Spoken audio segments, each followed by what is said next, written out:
ūkininkauju jau 17 metus. Pradžioje ūkio kryptis buvo augalininkystė, o nuo 2003 metų pradėjau auginti avis, kai jas atsivežiau iš Vokietijos. 17 metų ūkininkaujantis Žilvinas Augustinavičius Pasusienių kaime Anykščių rajone deklaruoja žemės ūkio naudmenas ir pasėlius, bei laiko per 1000 avių. Man tiesiog patinka, ką darau. Patinka, nes nesigailiu, kad pasirinkau auginti avis, nesigailiu apskritai, kad ėmiausi ūkininkauti, tai manau, kad šitą veiklą tęsiu ir ateityje. Pasipareigojimo laikotarpio pasibaigus, aš manau, kad kaip iki šiol buvo ekologinis, taip ir liksiu. Nes jau man tai galbūt nėra vien tik išmokas, tai tiesiog gyvenimo būdas jau tapo.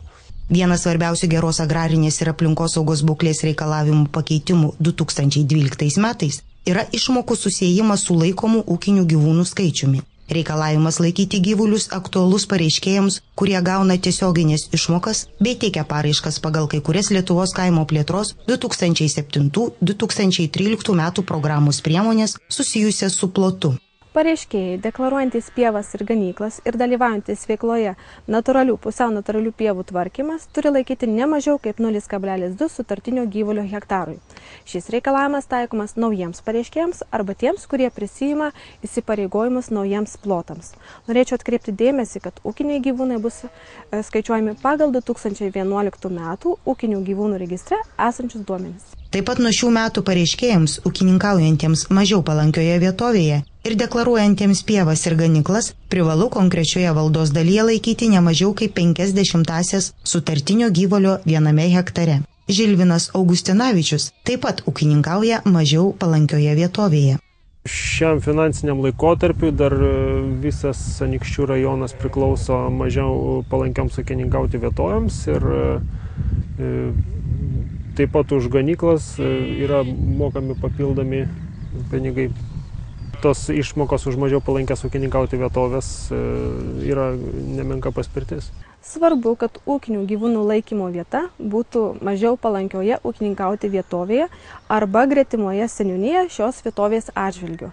Gyvuliai bus skaičiuojami ir išmoka bus mokama pagal 2011 metų ūkinių gyvūnų registre esančius duomenis. Šitas pasikeitimas turėtų paskatinti žmonės, ūkininkus laikyti daugiau gyvulių, nes dalis žalienų matyti vis tiek buvo laikomas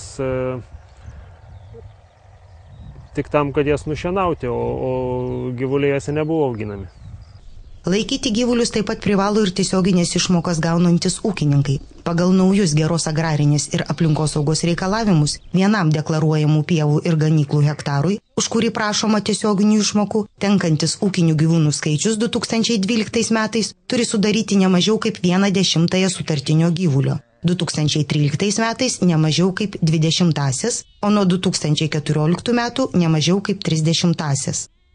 Šis reikalavimas netaikomas tiems pareiškėjams, kurie nelaiko ūkinių gyvūnų, tačiau jų deklaruotų pievų ir ganyklų plotas 2012 metais sudaro nedaugiau kaip 30%, 13 nedaugiau kaip 20%, o 14 nedaugiau kaip 10% viso tiesioginėms išmokoms deklaruotų ir tinkamų paramai žemės ūkio naudmenų.